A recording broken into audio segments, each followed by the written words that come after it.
Hello, എല്ലാ കൂട്ടുകാർക്കും നമസ്കാരം. എല്ലാവർക്കും എക്സലൻ്റ് ഇളമ്പയുടെ ഓൺലൈൻ ക്ലാസ്സിലേക്ക് സ്വാഗതം. എൻ്റെ പേര് ശരണ്യ. ഇന്ന് നമ്മൾ 9ാം ക്ലാസ്സിലെ ആദ്യത്തെ അധ്യായം തുടങ്ങാൻ പോവുകയാണ്. അപ്പോൾ നിങ്ങൾക്ക് കഴിഞ്ഞ 8ാം ക്ലാസ്സിൽ നിന്ന് നിങ്ങൾ 9ാം ക്ലാസ്സിലോട്ട് വന്നിട്ടുണ്ട്. അപ്പോൾ 8ാം ക്ലാസ്സിൽ ഹിന്ദി കുറച്ചൊക്കെ എളുപ്പമായിരുന്നു. പക്ഷേ 9ാം ക്ലാസ്സിലെത്തുമ്പോൾ 8ാം ക്ലാസ്സിനേക്കാൾ കുറച്ചും കൂടി പഠിക്കാനായിട്ടുണ്ട്. അപ്പോൾ ആദ്യത്തെ ക്ലാസ് മുതൽ തന്നെ നിങ്ങൾ നന്നായിട്ട് ശ്രദ്ധിച്ചിരിക്കുക, ടെക്സ്റ്റൊക്കെ നന്നായിട്ട് വായിക്കുക, ക്ലാസ് പറയുന്ന കാര്യങ്ങളൊക്കെ അതേപടി അനുസരിക്കുക. എങ്കിൽ നമുക്ക് നന്നായിട്ട് പഠിക്കാനായിട്ട് സാധിക്കും. അപ്പോൾ എല്ലാവർക്കും ഓൾ ദി ബെസ്റ്റ്. അപ്പോൾ നമുക്ക് ക്ലാസ് തുടങ്ങാം. ഇക്കായി ഏക്. അപ്പോൾ നമ്മൾ അധ്യായം 1 കടക്കാൻ പോവുകയാണ്. അപ്പോൾ ഇവിടെ ഒരു 3 വരി കവിത നമുക്ക് കാണാൻ സാധിക്കും, ഇല്ലേ? അപ്പോൾ നിങ്ങൾ വിചാരിക്കുന്നുണ്ട് ഈ 3 വരി കവിത എന്താണ്, അല്ലേ? ഇതെന്ന് പറയുന്നത് എന്താണെന്ന് നമുക്ക് നോക്കാം. യഹ് ഹൈക്കു ഹെ. ഇതിനെ പറയുന്ന ഇത്തരത്തിലുള്ള കവിതകളെ പറയുന്ന പേരെന്താണ്? ഹൈക്കു എന്നാണ്. 3 ലഘു ലൈനോ കെ ഏക് എപ്പിഗ്രാമാറ്റിക് ജാപ്പാനി കവിത കാ രൂപ്. 3 വരികളുള്ള ഒരു എപ്പിഗ്രാമാറ്റിക് ജാപ്പാനി എന്ന് പറഞ്ഞാൽ ജപ്പാൻ കവിതയുടെ രൂപം. അപ്പം ഇത് ബേസിക്കലി ഏത് തരത്തിലുള്ള കവിതയാണ്? ജപ്പാനി കവിതയാണ്. ऐसी കവിത ഹമേ തുരന്ത് തീവ്ര അനുഭൂതി പ്രദാൻ കർത്തി ഹെ. ഇത്തരത്തിലുള്ള കവിതകൾ നമുക്ക് വളരെ വേഗത്തിൽ വളരെ തീവ്രമായിട്ടുള്ള രീതിയിലുള്ള അനുഭൂതി തരാൻ സാധിക്കുന്നവയാണ്. അപ്പോൾ എന്താണ് ഹൈക്കു കവിത എന്ന് നിങ്ങൾക്ക് മനസ്സിലായോ? അപ്പോൾ ഈ 3 വരികളിലോട്ട് നമുക്ക് പോവാം. മയ്യാക്കി ആയി വൃദ്ധാശ്രം സേ ചിട്ടി കേസേ ഹോ ബേഠാ. എന്താണ് മയ്യ? മയ്യ എന്ന് പറഞ്ഞാൽ എന്താണ്? അമ്മ. മാക്കി ചിട്ടിയായി വൃദ്ധാശ്രം സേ. അമ്മയുടെ ലെറ്റർ വരികയാണ്. എവിടെ നിന്നാണ് വരുന്നത്? വൃദ്ധാശ്രമത്തിൽ നിന്നാണ്, ഓൾഡ് ഏജ് ഹോമിൽ നിന്നാണ് ഈ ലെറ്റർ വന്നിരിക്കുന്നത്. ചിട്ടി മിലി ഥി കിസ്കോ. ഈ ലെറ്റർ ലഭിച്ചത് ആർക്കാണ്? ബേട്ടേക്കോ, മകന്. ഇസ്കാ മത്ലബ് ഹെ കി വൃദ്ധാശ്രം മേ രഹ്കർ ഭി മാ കോ ബേട്ടേ കി ചിന്താ ഹെ. ഇതിൻ്റെ അർത്ഥം എന്താണടേ? ആ ഓൾഡ് ഏജ് ഹോമിൽ, ആ വൃദ്ധാശ്രമത്തിൽ നിൽക്കുമ്പോൾ പോലും ഈ അമ്മയ്ക്ക് ആരെക്കുറിച്ചുള്ള ചിന്തയാണ്? സ്വന്തം മകനെക്കുറിച്ചുള്ള ചിന്തയാണ്. ആ ലെറ്ററിലുള്ള വാക്യം എന്തായിരുന്നു? കേസേ ഹോ ബേഠാ. എങ്ങനെയുണ്ട് മകനെ, നിനക്ക് സുഖം തന്നെയല്ലേ എന്ന് സുഖവിവരം അന്വേഷിക്കുന്ന ഒരമ്മയുടെ ലെറ്റർ ആയിരുന്നു അത്. അപ്പോൾ ഈ ഒരു 3 വരിയിൽ നിന്ന് നമുക്ക് ഇതുപോലെയുള്ള പല തരത്തിലുള്ള വ്യാഖ്യാനങ്ങൾ എടുക്കാൻ സാധിക്കുമെന്ന് നിങ്ങൾക്ക് ഇപ്പം മനസ്സിലായില്ലേ? അപ്പോൾ ഈ ഹൈക്കു രൂപത്തിലുള്ള ഈ കവിത എത്രത്തോളം തീവ്രമാണെന്ന് നിങ്ങൾക്ക് ഇപ്പം മനസ്സിലായോ? ഇനി നമുക്ക് എന്തിലോട്ട് കിടക്കാം? അകത്ത പേജിലോട്ട് കിടക്കാം. ആപ്നെ ഷോർട്ട് ഫിലിം ആരാം ഖർദേക്ക് ചർച്ചാ കരെ. നിങ്ങൾ എന്ത് കണ്ടോന്നാണ് ചോദിക്കുന്നത്? ഷോർട്ട് ഫിലിം ആയിട്ടുള്ള ആരാം ഘർ കണ്ടിരുന്നോ? അതിനെക്കുറിച്ച് നമുക്കൊന്ന് നോക്കാമോ? ജസ്റ്റ് അതെന്താണ് അതിനകത്തുള്ളത്? ചിലപ്പോൾ ചിലർ കണ്ടിട്ടുണ്ടാവില്ല. അപ്പോൾ കാണാത്തവർക്ക് വേണ്ടിയിട്ടും കൂടിയാണ് ഞാൻ ഇങ്ങനെ ഒരു ചെറിയൊരു സമ്മറി പോലെ തരുന്നത്. ഇസ്മേം പാത്ര കോൺ കോൺ ഹെ. ഈ ഷോർട്ട് ഫിലിമിലെ കഥാപാത്രങ്ങൾ ആരൊക്കെയാണ്? കണ്ടിട്ടുള്ളവർക്കറിയാം, അല്ലേ? ആരൊക്കെയാണ്? മാ ഓർ ബേഠ. അമ്മയും മകനുമാണ് ഈ ഷോർട്ട് ഫിലിമിലെ കഥാപാത്രങ്ങൾ. മാ കഹാ ഹെ. അമ്മ എവിടെയാണ് കുഞ്ഞുങ്ങളെ? മാ വൃദ്ധാശ്രമേ ഹെ. അമ്മ എവിടെയാണ്? അമ്മ ഓൾഡ് ഏജ് ഹോമിലാണ്, വൃദ്ധാശ്രമത്തിലാണ്. ബേഠാ മാ കോ ദേഖ്നെ കെ ലിയെ വൃദ്ധാശ്രം മേ ആയാ ഹെ. മകൻ അമ്മയെ കാണാൻ വേണ്ടിയിട്ട് എവിടെ വരികയാണ്? വൃദ്ധാശ്രമിൽ വരികയാണ്. വരാനുള്ള സാഹചര്യം എന്താണെന്ന് നമ്മൾ ഷോർട്ട് ഫിലിമിൽ കണ്ടു. എന്താണ് സാഹചര്യം? അമ്മയ്ക്ക് സുഖമില്ലാതെ കിടക്കുവാണ്. അതുകൊണ്ടാണ് മകൻ അമ്മയെ കാണാനായിട്ട് ഇവിടെ വന്നത്, ഓൾഡ് ഏജ് ഹോമിൽ എത്തിയത്. മാ കി ഇച്ഛാ തീ കി അപ്നി ബഹു ഓർ മുന്ന കോ മിലെ. അപ്പോഴാ അമ്മയ്ക്ക് ഒരു ആഗ്രഹം തോന്നി. എന്താണ്? ആരെ കാണാൻ വേണ്ടിയിട്ടാണ്? എന്തായിരുന്നു അത്? തൻ്റെ മരുമകളെയും കൊച്ചുമകനെയും കാണുവാനുള്ള ആഗ്രഹം ഉണ്ടായിരുന്നു. അന്ത് മേ മാ ബേട്ടേ സെ ക്യാ ആഗ്രഹ പ്രകട് കർത്തി ഹെ. അപ്പം നിങ്ങൾ കണ്ടിട്ടുണ്ട് അവസാനം ആ ഒരു ഇത് ഇങ്ങനെ പോകുന്ന വഴിക്ക്, കഥ ഇങ്ങനെ പോകുന്ന വഴിക്ക് എന്താണ് അവസാനം? അമ്മ മകനോട് കുറച്ച് ആഗ്രഹങ്ങൾ പ്രകടിപ്പിക്കുന്നുണ്ട്. അതെന്താണ്? നമുക്കൊന്ന് നോക്കാമോ? देखें, माँ की गद्दा फट गई है. അമ്മയുടെ കിടക്ക മെത്ത മാട്രസ് ഒക്കെ എന്താണ് കീറി തുടങ്ങി അല്ലെങ്കിൽ ചീത്തയായി തുടങ്ങി. 20 ഗദ്ദെ ആശ്രമേ ലാഖെ ദേനെ ഹെ. അപ്പോൾ 20 കിടക്കകൾ മെത്തകൾ കൊണ്ടുവന്ന് എവിടെ ഏൽപ്പിക്കണം എന്ന് പറഞ്ഞു? ഈ ആശ്രമത്തിൽ ഏൽപ്പിക്കണം എന്ന് പറഞ്ഞു. രസോയിമേ ഏക് ഫ്രിഡ്ജ് ലാക്കർ രഖ്നാ ഹെ. അടുക്കളയിൽ ഒരു ഫ്രിഡ്ജ് കൊണ്ടുവന്ന് വെക്കണം. और 5 पंखे भी लाकर वृद्धाश्रम में देने हैं. പിന്നെ എന്തും കൂടി പറഞ്ഞു? 5 ഫാനും കൂടി കൊണ്ടുവന്ന് ഈ ഓൾഡ് ഏജ് ഹോമിൽ വെക്കണം എന്ന് പറഞ്ഞു. ये सब दूसरों के लिए मांगे थे. ഇതെല്ലാം ആ അമ്മയ്ക്ക് വേണ്ടിയിട്ടാണോ ചോദിച്ചത്? അല്ല, മറ്റുള്ളവർക്ക് വേണ്ടിയിട്ടായിരുന്നു. जब बेटा बूटा हो जाएगा तब बेटे की देखभाल करने के लिए माँ नहीं होगी. എന്താണ്? ഈ മകന് വയസ്സാകുമ്പോൾ കാണാൻ വേണ്ടിയിട്ട് അല്ലെങ്കിൽ നോക്കാൻ വേണ്ടിയിട്ട് ആരുണ്ടാകില്ല? ഈ അമ്മ ഉണ്ടാകില്ല. ഇസ്ലിയേ യേ സബ് ബേട്ടേ കെ ലിയേ മാംഗേ തേ. അപ്പോൾ ഇതെല്ലാം ആർക്ക് വേണ്ടിയിട്ടാണ് ഈ അമ്മ വാങ്ങിച്ചത്? ഈ മകന് വേണ്ടിയിട്ടാണ് വാങ്ങിച്ചത് എന്ന് പറയുമ്പോൾ എന്താണ് ഉദ്ദേശിക്കുന്നത് ആ അമ്മ? ഈ മകൻ വയസ്സാകുമ്പോൾ ഈ മകൻ്റെ മകൻ എവിടെ കൊണ്ടുചെന്നാക്കും? ഈ മകനെ ഈ ഓൾഡ് ഏജ് ഹോമിൽ കൊണ്ടുചെന്നാക്കും. അപ്പോൾ ഈ മകന് യാതൊരു തരത്തിലുള്ള ബുദ്ധിമുട്ടും ഉണ്ടാകാണ്ടിരിക്കാൻ വേണ്ടിയിട്ടാണ് അമ്മ ഇതെല്ലാം ഈ ഓൾഡ് ഏജ് ഹോമിൽ കൊണ്ടുവന്ന് കൊടുക്കണമെന്ന് ഈ മകനോട് ആവശ്യപ്പെടുന്നത്. മാക്കോ അപ്നെ ബേട്ടേ കാ ചിന്ത സദൈവ് രഹത്തി ഹെ. അമ്മയ്ക്ക് ഈ മകൻ്റെ ചിന്ത എപ്പോഴും ഇങ്ങനെ ഉണ്ടായിരുന്നു. പക്ഷെ മകൻ ആ ചിന്ത ഉണ്ടായിരുന്നോ? ഇല്ല. ഇതാണ് ഈ ഷോർട്ട് ഫിലിമിൻ്റെ ഒരു ചെറിയ രീതിയിലുള്ളൊരു സമ്മറി. ഇത് നിങ്ങൾക്ക് പുൽ ബനി ഥി മാ എഴുതിയിരിക്കുന്ന ആരാണ്? ശ്രീ നരേന്ദ്ര പുണ്ടരീക്. ആദ്യം നമുക്ക് ഈ കവിത മുഴുവനും ഒന്ന് വായിച്ചു നോക്കാം. അതിനുശേഷം ഡീറ്റെയിൽസിലോട്ട് കടക്കാം. ഹം ഭായിയോं के बीच पुल बनी थी माँ, जिसमें आए दिन दौड़ती रहती थी बेधड़क, बिना किसी हरी लाल बत्ती के हम लोगों की चुक चुक चक चक. पिता के बाद हम भाइयों के बीच पुल बनी माँ, अचानक नहीं टूटी, धीरे धीरे टूटती रही. हम देखते रहे और मानते रहे कि बुढ़ा रही है माँ.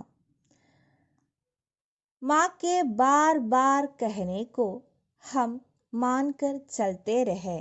उसके बूढ़े होने की आदत और अपनी हर आवाज में धीरे धीरे टूटती रही माँ.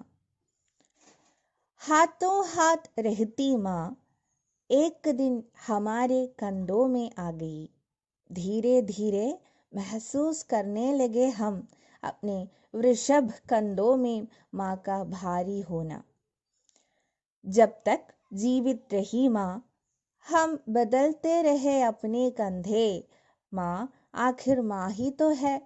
बार बार हमें कंधे बदलते देख हमारे कंधों से उतर गई माँ, और माँ के कंधों से उतरते ही उतर गए हमारे कंधे.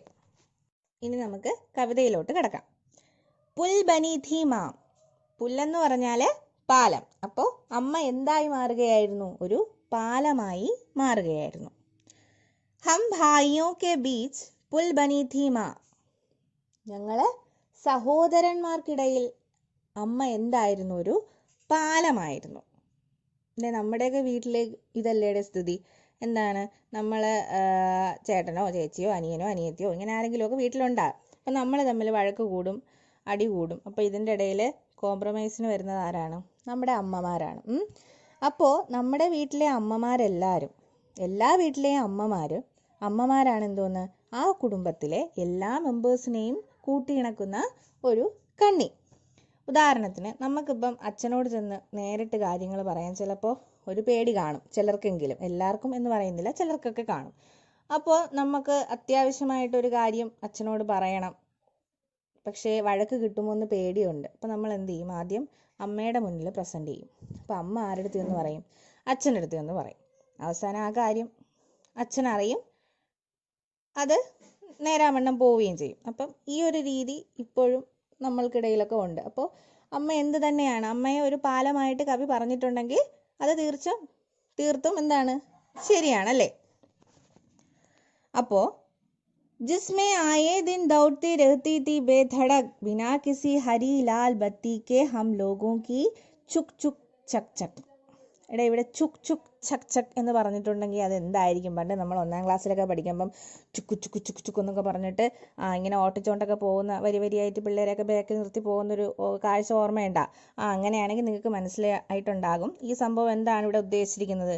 തീവണ്ടിയെ തന്നെയാണ് ഉദ്ദേശിച്ചിരിക്കുന്നത്. അപ്പോൾ ഇവിടെ കവി പറയുന്നത് എന്താണ്? കവി ഉദ്ദേശിക്കുന്നത് എന്താണ്? ഈ കുഞ്ഞുങ്ങളുടെ, അതായത് ഈ അമ്മയുടെ മക്കളുടെ ജീവിതമാകുന്ന തീവണ്ടി. അപ്പോൾ ആ കുഞ്ഞുങ്ങളുടെ ജീവിതത്തെ കവി ഇവിടെ പറഞ്ഞിരിക്കുന്നത് തീവണ്ടിയായിട്ടാണ്.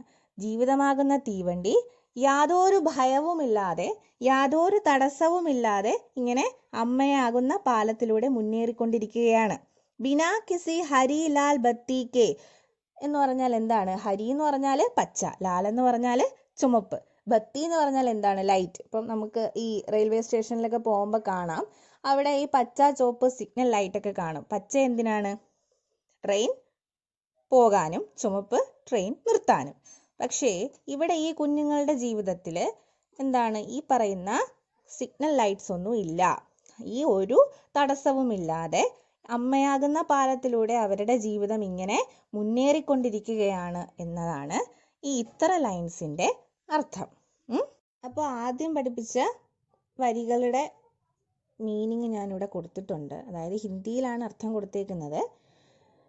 ബേട്ടോ കെ ബീച്ച് പുൽ ബനി ഥി മാ. മക്കൾക്കിടയിൽ എന്തായി മാറുകയായിരുന്നു അമ്മ? പാലമായി മാറുകയായിരുന്നു. യാനി ബേട്ടോ കി ജീവൻ രൂപി ഗാഡി മാ രൂപി പുൽ സെ ചൽത്തി രഹത്തി തി. അതായത് മക്കളുടെ ജീവിതമാകുന്ന വണ്ടി അമ്മയാകുന്ന പാലത്തിലൂടെ പോയിക്കൊണ്ടിരിക്കുകയായിരുന്നു.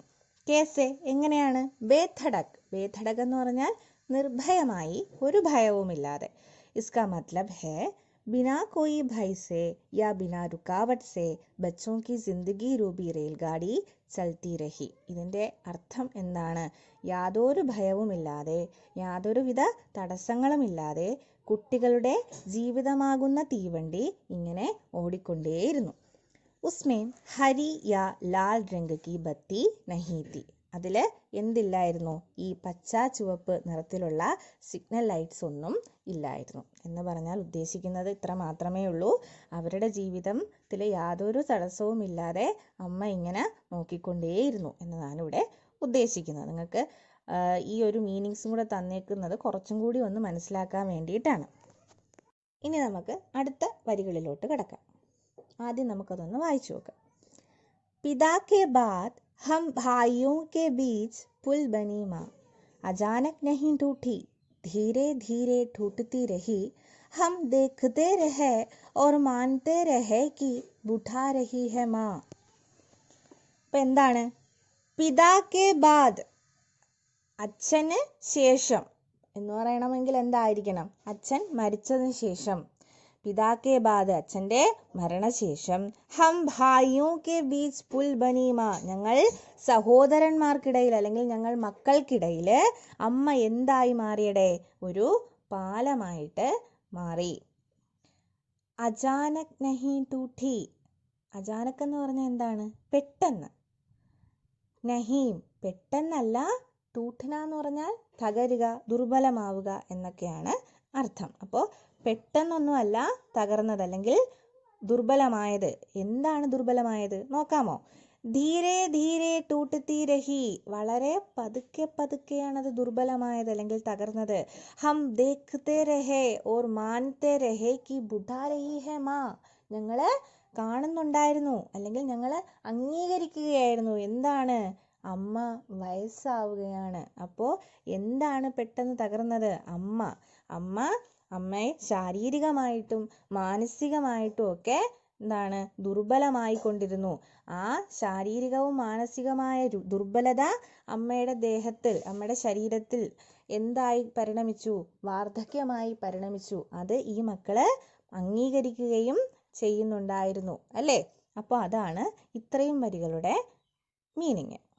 അപ്പോൾ ഇപ്പോൾ പറഞ്ഞ വരികളുടെ അർത്ഥം നമുക്ക് നോക്കാം ഒന്നും കൂടി. पिता के मरने के बाद ही भाइयों के बीच माँ पुल बनने लगी. അച്ഛൻ്റെ മരണശേഷമാണ് സഹോദരങ്ങൾക്കിടയിൽ അല്ലെങ്കിൽ ഈ മക്കൾക്കിടയിൽ അമ്മ എന്തായിട്ട് മാറിയതിടെ ഒരു പാലമായിട്ട് മാറിയത്. മാ ധീരെ ധീരെ ടൂട്ടത്തി രഹി, അമ്മ പതുക്കെ പതുക്കെയാണ്. പെട്ടെന്നാണോ അമ്മ ദുർബലമായത്? അല്ല, ഒരിക്കലുമല്ല. അമ്മ പതുക്കെ പതുക്കെയാണ് ദുർബലമായത്.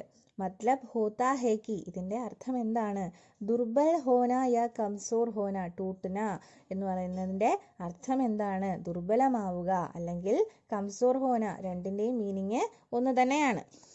माँ मानसिक और शारीरिक रूप से हम കംസോർ ഹോത്തി ഗയി, അമ്മ മാനസികമായിട്ടും ശാരീരികമായിട്ടുമൊക്കെ ദുർബലമായി തുടങ്ങി. ഓർ ശരീർ പർ ബുഢാപ്പേ കാ അസർ ദിഖ്നെ ലഗ, അപ്പോൾ ഈ മാനസികമായിട്ടും ശാരീരികമായിട്ടും ദുർബലമായിക്കൊണ്ടിരിക്കുമ്പോൾ തന്നെ അമ്മയുടെ ശരീരത്തിൽ എന്ത് കാണാൻ തുടങ്ങിയടെ? വാർദ്ധക്യം കാണാനായിട്ട് തുടങ്ങി. ബേഠോനെ മാ കി ബുഢാപ്പ മാന്യേ ലഗി, മക്കള് അമ്മയുടെ ഈ വാർദ്ധക്യത്തെ മാനിന എന്ന് പറഞ്ഞാൽ എന്താണ്? അംഗീകരിക്കാനും തുടങ്ങി. അതായത് അമ്മയ്ക്ക് വയസ്സാവുകയാണ് എന്ന് പറയുന്ന വാസ്തവികത മക്കള് അംഗീകരിക്കാനും തുടങ്ങിയിരുന്നു. അപ്പോൾ ഇന്ന് നമ്മൾ കവിതയുടെ കുറച്ച് ഭാഗം മാത്രമാണ് പഠിച്ചത്. അപ്പോൾ അത്രയും ഭാഗത്തിൻ്റെ മീനിങ് ഞാൻ തന്നിട്ടുണ്ട്. അതുപോലെ അതിലുള്ള കുറച്ച് വാക്കുകളുടെ അർത്ഥം ഞാനിവിടെ കൊടുക്കുന്നുണ്ട്. അതുകൂടി നമുക്കൊന്ന് നോക്കാം.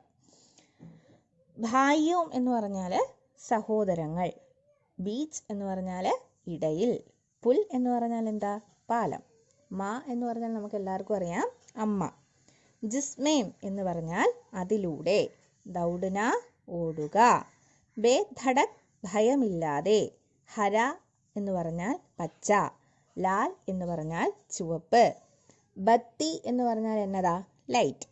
ബാദ് ശേഷം, അചാനക് പെട്ടെന്ന്, ടൂട്ടന തകരുക അല്ലെങ്കിൽ ദുർബലമാവുക, മാനിന അംഗീകരിക്കുക, ബുഢാഹോന വയസ്സാവുക അല്ലെങ്കിൽ വാർദ്ധക്യം ബാധിക്കുക.